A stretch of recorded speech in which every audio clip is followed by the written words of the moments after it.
Aina yadaba mawngda border landuna Myanmarda Urea pusina bohonaramba truck ani Churachandpur District Police na faba ngamkrai. Police na truck ani adudagi Urea bag chamnga ga humdra amadi Urea singadu puduna chatna bohonaramba miyoi ani sufagat pangamle hairi.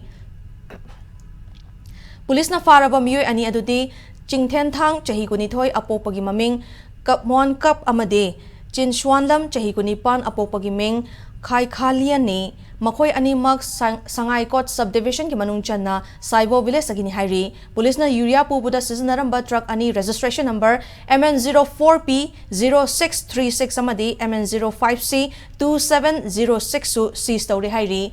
Pawasana makha taraduna ngasi ayu anganba pung ama makhai taba duaida Churachandpur District Faraga Urea khara Myanmar da pusinna bahona ga daure haiba thazaba yaba pawgi likhuna madagi Churachandpur District SP Sivanand survey ki mithyang makha da Churachandpur Police Station ki officer in charge and Ingochagi luchingba team amana Didim Lambi rom dagi lakpa tata truck ani yamna chingna ningai oiba mong da lakpada Kolmon Veleski manak ta khamhanki.